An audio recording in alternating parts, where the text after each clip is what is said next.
সবাই কেমন আছো? আশা করছি সবাই ভালো আছো। তো আজকে আবার একটা নতুন ব্লগ নিয়ে চলে এসেছি।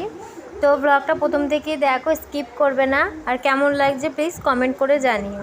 তো আমি এখন সকালে এই যে চা করেছি, চা খাবো। ওর বাবাও এসেছে, ও বেশি চা খায় না, আজকে এসেছে তাই ওকে করে দেবো। তাই ছেলে মেয়েকে খাওয়ানো হয়ে গেছে, এবার আমরা দুজনে চা খাবো। তো চাটা করে নিয়ে আমি ঘরে যাব। বিস্কুট আছে, বিস্কুট দিয়েই খেতে হবে, কারণ রুটি নেই, আগের দিনে রুটি নেই। তো বিস্কুট দিয়েই চাটা আমরা খেয়ে নেবো। আর না, ও লুচি আছে, লুচি মনে নেই আমার, লুচি আছে। লুচিটা আবার পিঁপড়ে হয়েছে বলে বাটি করে এখানে রেখে গিয়েছি। লুচি হয়েছিল আগের দিন, তো 4টে লুচি ছিল। আর আমার আবার লুচি আছে বলেই চা খেতে এসেছে, ও লুচি দিয়ে চা খেতে ভালোবাসে। তো তারপরে চা ফা খেয়ে এসে আমি ওখানে রান্না করতে চলে এসেছি। রান্না করতে তারপরে টুকাইকে নিয়ে এসেছি, টুকাই উঠে গেছিলো। মাছটা এখানে আমি ঠান্ডা বরফ থেকে নাবিয়ে রেখে গেছিলাম জলে দিয়ে। তারপরে এখানে মাছটা এখন ভেজে নেব, ওই জন্য তেলটা দিয়েছি গরম করতে। আর টুকাইবাবু ঘুম থেকে উঠে পড়েছে, ওই জন্য ওকে নিয়েই চলে এসেছি। আদা রসুন সব পেস্ট করা, সব কিছু কেটে কুটে জোগাড় করাই আছে, কোনো অসুবিধা নেই, শুধু রান্নাটা এবার করতে হবে ওই জন্যে। তো আমি এখানে মাছটাতে নুন মাখিয়ে রেখেছি, আর হলুদটা আমি কড়াতেই দিয়ে দিলাম, একবারে মাছটা ছেড়ে দেবো, হয়ে যাবে। তো টুকাইকে আমি একটু সরিয়ে মাছটা দেবো, কারণ গায়ে ছিটে আসতে পারে, বাচ্চা গায়ে লেগে গেলে তখন আর একটা বিপদ হয়ে যাবে। একে আমার ছেলের একটার পর একটা বিপদ যাচ্ছে। আর টুকাইবাবু হাঁ করে দেখবে, ও ঘরে বসিয়ে দিয়ে গেলে টিভি চালিয়ে বসবে না। ওর দিদি তো বসবেই না, ওর দিদি এখানে আছে। আসলে ওর বাবা চিংড়ি মাছ এনেছে, ও এখন চিংড়ি মাছ ভাজা খাবে বলে ঘুরঘুর করছে। আমাদের তো পোনা মাছ আছে, পোনা মাছের ঝালই হবে, আর ওই দুটো খালি ওকে ভেজে দেবো। তো আমি মাছগুলো এখানে ছেড়ে দিচ্ছি, দেখো মাছগুলো ভালোভাবে আদা রসুন দিয়ে বেটে ঝাল করব, পেঁয়াজ দিয়ে। আমরা বেশিরভাগই ঝাল খাই ওই জন্যে। আর এখানে খুব ছিটে আসছে, আমার ভয় লাগছে ছেলের গায়ে চলে আসবে, ওই জন্য বারবার আমি টুকাইকে সরিয়ে নিচ্ছি। আর চিংড়ি মাছ দুটো খালি আমি দিয়ে দেবো ওতে, ভেজে অল্প হালকা করে ভেজে দেবো। চিংড়ি মাছগুলো খুব ভালো খেতে, বেশ মিষ্টি আছে চিংড়ি মাছগুলো।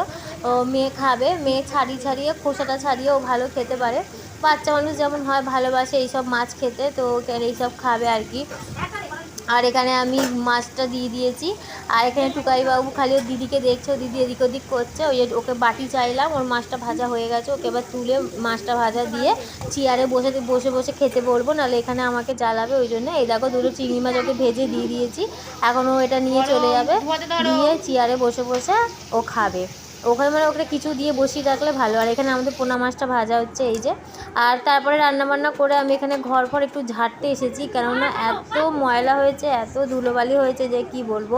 প্রচণ্ড ধুলো হয় আমাদের রাস্তার ধারে ঘর, যেহেতু প্রচণ্ড ধুলোবালি, মানে ধুলোয় ঝুলে, মানে রোদের ঝাড়লেও তোমার হবে না, এত ধুলো হয়। তো এখানে আমি এই যে আগে টি টেবিলটা পরিষ্কার করতে এলাম। এখানে বাবুর সব দুধ ফুধ থাকে, এখানে আমি একটা ছোটো টিকটিকি দেখতে পেয়েছি আগের দিন, তো ওই জন্যই বিশেষ করে আমি আরও পরিষ্কার করছি, কারণ আমার ছেলের খাবারের সামনে ওই সব নোংরা মানে টিকটিকি থাকলে আমার ভীষণ ঘৃণা করে, আর ছেলের তারপরে কোথায় পড়ে যাবে, ওই জন্য আরও বেশি করে আমি এখানটা পরিষ্কার করতে এলাম। আর এখানটা জানলাটার এখানটাও ভালো করে ঝেড়ে নেবো। এখানেও অনেক কিছু জিনিস আছে, বিস্কুট আছে, লাইট ফাইট থাকে, মাঝে মাঝে ঝাড়া হয় না। এখানে বাবুর দুধ ফুধ থাকে, তো ওই জন্য ওইখানটা বেশি ঝাড়ি না। ঝাড়তে হলে দুধ আরে সব নাবিয়ে তবে ঝাড়তে হয়।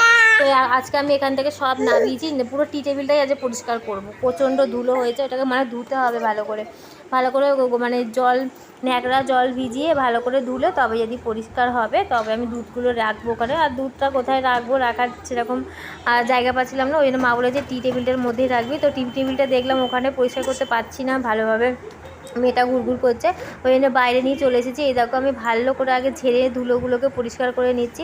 তারপরে এই যে ন্যাকড়াটা মানে প্যান্টটা আমি ভেজাতে গেছি, এবার জল ন্যাকড়া করে ভালো করে মুছে নেবো, যা বাদবাকি নোংরা আছে মোটামুটি উঠে যাবে, একদম পরিষ্কার হয়ে যাবে। টি টেবিলের পাগুলো ভেঙে গেছে, অনেক দিনই ভেঙে গেছে, আগে তো খুব একটা ব্যবহার হতো না।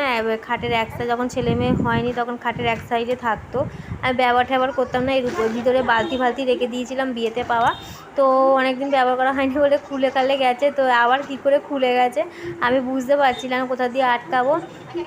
তো আবার দেখো ব্যাকাচোরা আটকেছিলাম, আবার ঠিক করবো, এটা দেখি বসছে না, ওই জন্য আবার ঠিক করে আটকে দিলাম, দিয়ে এবার আমি ঘরে নিয়ে গিয়ে সব সেট করে রাখবো। তার আগে আমি নিচটা একটু ঝাড় দিয়ে নেবো, যেখানটা এটা রাখবো। আলমারির পাশেও অনেক দেখি ধুলো টুলো হয়েছে, মানে ধুলো পরিষ্কার করতে করতে মাথা খারাপ হয়ে যাবে। তোমার স্নান না করলে তোমার হবে না, এই জন্য আমি স্নান করার আগেই সব ধুলো ফুলোগুলো পরিষ্কার করার চেষ্টা করি। আর আমাদের এই ব্যাগটাতেও ভীষণ নোংরা হয়েছে, আর এখানে বিস্কুটও আছে, সব বিস্কুট ঢালা হয়নি এখনও। তো বিস্কুটগুলো আমি ঢালবো, ভালো করে রেখে দেবো। ছেলেমেয়ের বিস্কুট, এটা ওরা খায়। এখানে বেশিরভাগ ছেলেমেয়েরই খাবার থাকে, আমাদের তো কোনো খাবার রাখার সিন নেই এখানে। ওদের জামা প্যান্ট ওদের এইসব থাকে। তো আমি ঝাঁটা দিয়ে ভালো করে ঝেড়ে নিচ্ছি, ঝেড়ে এবার সব যেখানে যা যা থাকে সব সাজিয়ে সুন্দর করে রেখে দেবো, যাতে আমার কোনো অসুবিধা না হয়। তো এই ব্যাগটা আমার অনেক দিনের ব্যাগ, দেখো ব্যাগটা ঝুল হয়েছে দেখো খালি। তো এটাকে বিদায় করব আগে, এটার দরকার নেই, কোনো কিছুই নেই সেরকম দেখলাম যে রাখার মতো। তো মেয়েকে দিয়ে পাঠিয়ে দিয়েছি বাইরে এটা থাকবে, আর কোনো অসুবিধা হবে না। তো এই বক্সটা আমি গুছিয়ে রেখে দেবো, এতে যত মেয়ের মোজা টোজা এগুলো থাকে ওরগুলোই আছে, ওরগুলো ছোটোবেলারগুলো আছে, যেগুলো রিতমের মানে আমার টুকাইবাবুর এখন হয়ে যাবে আর কি। তো ওই জন্য রেখে দিয়েছি। এই শীতে ও পড়তে পারবে। দুজনকে স্নান টান করাতে হবে, এখনও অনেক কাজ আছে। আমি তাও সব কাজ রেখে আগে এগুলোকে করছি।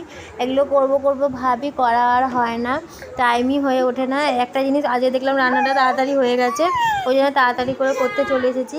আমি তো থাক যতই যা দেরি হোক আজকে এটা আমি করবই বলে এটা পয়সা করতে চলে এসেছি। নাহলে আর টাইম হয় না, এই করছি করেই হয়ে যায়। আর এইখানে এই বাস্কেটটাতে সব বাবুর জামা টামা আছে, এগুলো রাখি। এটা ভালো করে মুছে নিচ্ছি একবারে, যখন ক্লিন করছি সবই ক্লিন করে নেবো, আর একদম পরিষ্কার করে ওখানে তুলে রাখবো ওই জন্যে। তো এখানে আমার মেয়ে এত হাতের সামনে বারবার চলে আসছে, এত বিরক্ত হচ্ছে যে কি বলবো। আর এখানে আমি এই যে মেয়েটা খালি বারবার চলে আসছে বলে আমার বিরক্ত হচ্ছে। ওখানটা শর্ট, আর তার মধ্যে বারবার ঢুকছে। আমি বলছি তুই বাইরে গিয়ে দাঁড়া, না ও ওখানে ওস্তাদি ওকে করতে হবে। তো এখানে ওস্তাদি করতে আসছে বারবার। যাই হোক, আমার মোটামুটি হয়ে গেছে। এবার এটাকে সেট করে আমি ড্রেসিং টেবিলটাও পরিষ্কার করব। ড্রেসিং টেবিলে তো আরও ধুলো, ওটা তো একদম সোজাসুজি ঘরের। তো যাই হোক, ওগুলো করে ড্রেসিং টেবিলটা, এই দেখো ড্রেসিং টেবিলটা আমার গোছানো হয়ে গেছিলো। তো তারপরে আমি এখানে টিফিন খেতে বসে পড়েছি। আমার ছেলে খুব কাজ ছিল, ওই জন্য ওকে করে নিয়ে বসেছি। আমি দুটো ভাত এনেছি, আর রিদ্ধিমাকেও আমি মুড়ি আলু ভাজি দিয়ে মাখিয়ে নিয়ে এসেছি। ও আমার ভাতটাকে এখন খাচ্ছে কী করছে। আর ওতে একটা চিংড়ি মাছ ছিল, ওই চিংড়ি মাছটা তুলে নিয়েছে। তো যাই হোক, আমি বলছি তুই ভাত খাস না, ও একবার ভাত খেলে আর পরে ভাত খেতে চায় না, ওই জন্য ওকে ভাত টিফিনে দিই না। আর বাচ্চারা কতবার ভাত খাবে, একবার ভাতই ঠিক আছে, দুপুরে খায়। ওই বেশি ভাত আমি দিই না, ওকে মুড়ি খাওয়াই না অন্য কিছু খাওয়াই।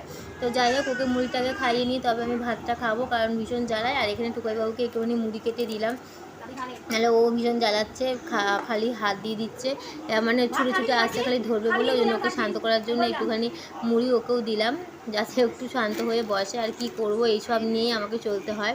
কিছু আমার মাথা মাঝে মাঝে কাজ করে না, ঝনঝন করে। তো এখানে বিকেলবেলায় যে ছাদে চলে এসেছি টুকাইবাবুকে নিয়ে ঘুরতে, রিদ্ধিমা গেছে নিচে খেলতে। আর এখানে টুকাইকে একটুখানি ছাদের হাওয়া খাওয়াতে নিয়ে এসেছি। সবসময় তো ঘরে থাকে, ঘরে থেকে আবার বাচ্চারা একটুখানি বাইরে একটু ঘুরতে চায়। ওর বাবা মাঝে মাঝে এখন নিয়ে যায়, কিন্তু রোজ নিয়ে যেতে পারে না, সব সময় টাইম হয় না।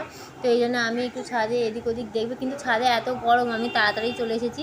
মনে হয় 5টার সময় চলে এসেছি বলে আর বেশি গরম লাগছিলো। তো যাই হোক, ছাদে তো কোনো হাওয়াই দিচ্ছিল না। তো আমি একটুখানি ঘুরিয়ে টুরিয়ে আমার ছেলেকে নিচে নিয়ে চলে গেছি। এমনিতে ওর ঘুম পেয়ে গেছিলো, ও ঘুমাবে, তাই জন্য ওকে ঘুম পাড়াবো বলেই আরও নিচে নিয়ে চলে গেছি। আর আমি আমার গরম লাগছে এসে, আমি একটা ফুটি খাচ্ছিলাম, তো আমার থেকে টুকাইবাবু নিয়ে নিয়েছে। এই যে, আচ্ছা ও খেতে পারেনি, আমি খেয়ে নিয়েছি পুরো, শুধু পাইপটাকে ধরে চেবাচ্ছে। যাই হোক, ওটাতেই ওর একটু আনন্দ পাচ্ছে। দাঁত শিরশির করে, তো এখন দাঁত উঠবে, ওই জন্য ওটাকে নিয়ে ও খাবে বলে এরকম করছে। আমি যতবার নিয়ে নিচ্ছি দেখো না কি কান্না কাঁদছে ততবার। কত খাবে ও। আর খুব কাজ যে আবার যেই দিচ্ছিস তখন চুপ হয়ে যাচ্ছে। তো এটা নিয়ে খেলা করছে, ও এটাকে খালি দাঁত দিয়ে চেবাচ্ছে। ফুটি আমি সব খেয়ে নিয়েছি, কিচ্ছু নেই, খালি ও এটাকে নিয়ে একটু খেলবে, একটু রং চঙে দেখেছে তার মধ্যে। তো ওই জন্য ওর আসলে ফুটিটা দরকার নেই, ওর পাইপটা দরকার, পাইপটা নেওয়ার জন্যই ওরকম করছে। তো চলো, বারবার ওই জন্য আমি একটু দেখছি নিয়ে যে ও কী করে। তো দেখছি খেলছে, একবার দাঁত দিয়ে খালি কাটছে, আর নিয়ে নিলেই চেঁচাচ্ছে। তোর মা আমাদের ফোন করে ভিডিও কল করেও দেখালাম যে দেখ কী করছে। তো এই যে তারপরে এবার ঘুম পাড়িয়ে দেবো ওকে। এখন বাজে রাত 10টা, এখন রাত 10টার সময় রিদ্ধিমা এখন চিকেন কষা খাচ্ছে, এখন রুটি খায়নি। দেখো এখন চিকেন কষা খাচ্ছে, এরপরে রুটি দিয়ে খাবে, তাই তো? অনেকক্ষণ দিয়ে বায়না করছে খাবে বলে, তাই জন্য একটা দেওয়া হয়েছে ওকে। ও এখন খাচ্ছে।